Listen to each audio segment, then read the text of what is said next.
अच्छा असर भाई, बताइएगा कि आपके पास ज़्यादा से ज़्यादा दूध देने वाला जो जानवर है वो कौन सा है? जी जी, हमारे पास ये भैंस है, ठीक है। ये सरगोदा से हमने लेके आए थे इसको। ये 18 से 20 किलो जो है ना वो नॉर्मली हमारा चल रहा है इसका।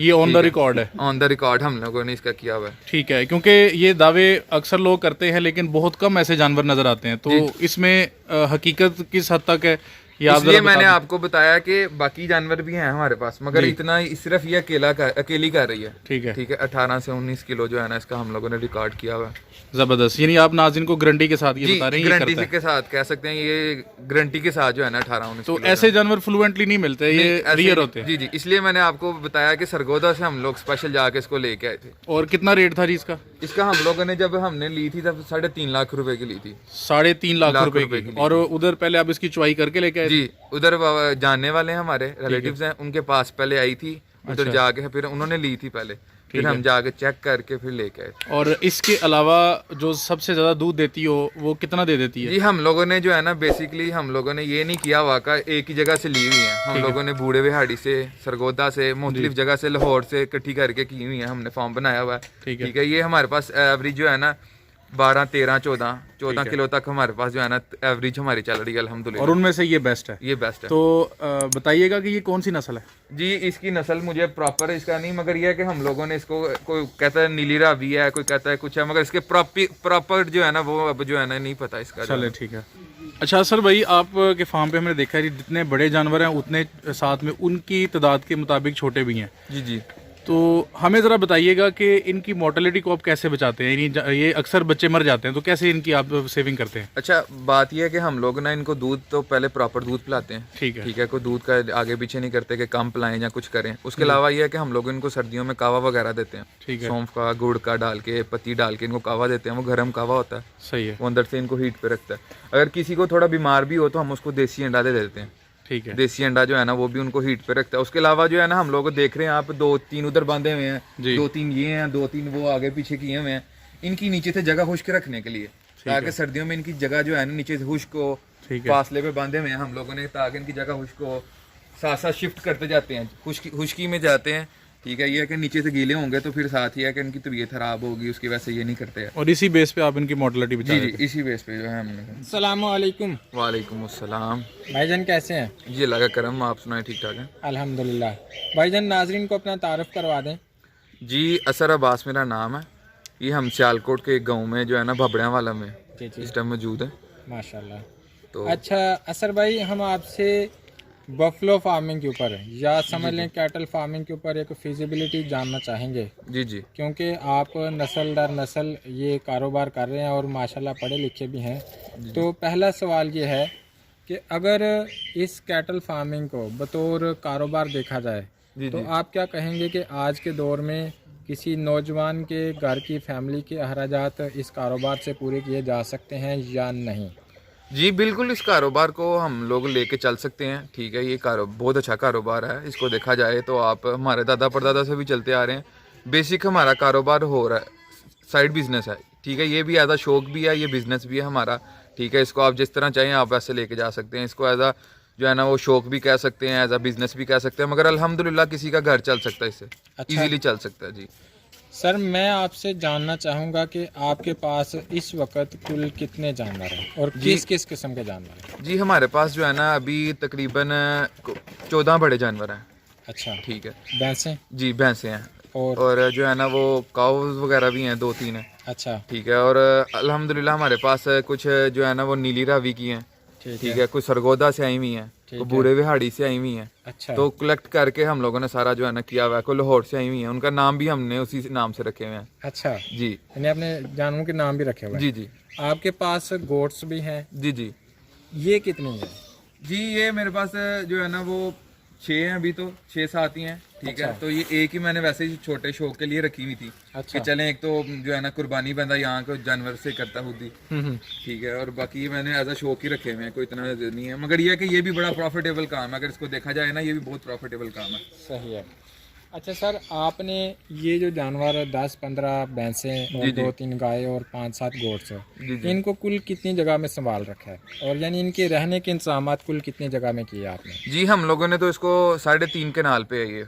ये फार्म बनाया? ये फार्म हमारा 3.5 केनाल पे है, ठीक है। और 10 मरले हम लोगों ने पीछे वैसे इनके जो है ना गोबर वगैरह के लिए रखे हुए हैं, अच्छा उसको साइड पे करने के लिए, ताकि जानवरों से हट के साफ सफाई का ख्याल रखा हुआ है, ठीक है। 3.5 केनाल पे है। अच्छा, चारों मौसमों में जी जी 24 घंटे 7 दिन जी क्या इनके रहने के इंतजाम यहाँ मौजूद हैं? जी अल्हम्दुलिल्लाह हमारा इसी फार्म के अंदर भी जो है ना वो मिट्टी भी है, ठीक है। वो हमारा अंदर भी बना हुआ है कवर करने के, सर्दियों के लिए अंदर है हमारे, बंद भी हैं। अच्छा गर्मियों में ऊपर पंखे वगैरह लगे हुए हैं। अच्छा। और सारा जो है ना वो खुश्की भी है, और सारा सिस्टम हम लोगों ने अंदर ही है हमारा। इनका नहाने का, इनका ट्यूबवेल वगैरह भी हमारा फार्म के अंदर ही है, सारा सिस्टम हमारा जो है ना वो अंदर ही है। आप लोग इनके चारे वगैरह का इंतज़ाम कितनी जगह में करते हैं और किस किस किस्म के चारा जात का इंतज़ाम आप साल भर के लिए करते हैं? जी हमारे पास माशाल्लाह जो है ना हम लोग जो है ना वो 6 किला उसको कहते हैं, ठीक है। उस पर हम लोगों ने जो है ना वो हम लोगों ने किए हैं फार्म वगैरह, फसल वगैरह लगाई हुई है, ठीक है। उसमें हमारा शटाला है, ठीक है। उसके बाद हमारा वो गन्ने का फसल है, ठीक है। और उसके अलावा हम लोग कनक भी डालते हैं, ठीक है, जानवरों को, सही है, ठीक है। उसकी फसल वगैरह का भी हम लोगों ने करते हैं, साथ ही इनका वो भी काट के डालते हैं। और दूसरे मौसम में आया जवार वगैरह है, ठीक है। और यही चीज़ें जो है ना हम लोग उधर करके काश्त करके जो है ना इनको हम लोग दे रहे हैं। यानी इन सारे जानवरों की ग़िज़ाई ज़रूरियात आप 6 एकड़ से बआसानी पूरी कर लेते हैं? जी अल्हम्दुलिल्लाह जो है ना उनको हो जाती है। क्या इसमें इन 6 एकड़ में कोई ऐसे एकड़ तो शामिल नहीं जो आप अपनी ज़ाती ग़िज़ाई अजनास के लिए इस्तेमाल करते हैं? नहीं, इनमें ऐसा नहीं है, वो लहदा हम लोग लहदा से है? लहदा रखा। अच्छा, इनके लिए जो ड्राई मैटर यानी कि जैसे आपके पीछे पराली लगी हुई है जी जी या तूड़ी वगैरह है, जी जी उनका इंतजाम भी इन 6 एकड़ से किया जा सकता है या वो आप अजाफी परचेज करते हैं? जी उनमें से भी किया जा सकता है, मगर हम लोग लहदा परचेज भी करते हैं। हम लोगों का यहाँ स्टार्टिंग से ये है कि बाबा इसको एज अ शौक भी लेते हैं, ठीक है। बाकी फार्मर की तरह हम लोग ये नहीं करते कि इसमें कुछ बचा लें या कुछ जानवरों को चारा की तरफ कोई कंप्रोमाइज़ नहीं है, ठीक है। हम लोगों ने कंटिन्यूसली जो है ना वो हम लोग जब यहाँ किसी ने भी सही हरा नहीं था डाला, हम लोग तब से डाल रहे हैं। एक्स्ट्रा चारा रखा हुआ है हम लोगों ने कि इनका जो है ना वो हो जाए, ठीक है, क्योंकि आगे भी इसकी जवाब देना है अगले जहाँ जाके भी, ठीक है। तो हम लोग इस चीज़ में कोई कंप्रोमाइज़ नहीं। सही हो गया। अच्छा भाईजान, ये बताइए कि इनको संभालने के लिए जी जी आपको कुल कितने आदमियों की ज़रूरत पड़ती है और वो आपका माहाना कितना खर्चा करवा जाते हैं? जी हमारे पास अभी तो 2 लोग काम कर रहे हैं जो प्रॉपर काम कर रहे हैं। तीसरे हम लोगों ने एज ए हेल्पर रखे हुए हैं जो इनका दूध वगैरह निकालने के लिए और इनको वैसे जो है ना कोई सर्दी से बचाने के लिए कोई नुकसात वगैरह लगाते हैं, ठीक है, ठीक है। तो वो उसी के लिए हमने बस इनको रखे हैं। वैसे टोटल 3 लोग हमारे पास काम कर रहे हैं। 2 बंदे इनको संभाल सकते हैं? 2 इनको इजीली संभाल सकते हैं। तो उनका माहाना खर्च कितना आ जाता है आपके पास? जी माहाना खर्च जो है ना वो 15,000 रुपये फी बंदा है हमारे पास। 30,000 में 2 बंदे आप रख सकते हैं? दूध वगैरह हम लोग उनको लहदा दे देते हैं। ठीक है। 6 एकड़ ज़मीन के चारा जात ये जानवर खाते हैं और 2 बंदे आपके इनको संभालते हैं। जी जी तो सवाल ये है कि ये आहराजात करवाने के बाद आपको इन जानवरों से माहाना या सालाना हासिल क्या होता है? जी माहाना अगर आप देखा जाए तो इसको जो है ना आपको सबसे पहले जो मेन चीज़ है कि आपके घर का दूध होता है, ठीक है। आपको यहाँ से फ्रेश दूध मिलता है, आपको कोई उस तरह का पानी वाला नहीं मिलता, ठीक है। उसके अलावा ये है कि हम लोग इसको देखा जाए दूध सेल करके ये भैंसों का सिस्टम भी चलता है, घर का दूध भी हो जाता है और इसको ये बंदों का भी इजीली निकल आता है, ठीक है। और वैसे भी बंदा चाहे तो इसमें से प्रॉफिट ठीक ठाक निकल आती है। अच्छा। और इनके जो बच्चे वगैरह हैं उनको अगर आप इनको पाल के सेल करें, ठीक है, तब भी उनका प्रॉफिट है, वो तो एक साइड पे है, ठीक है। अच्छा।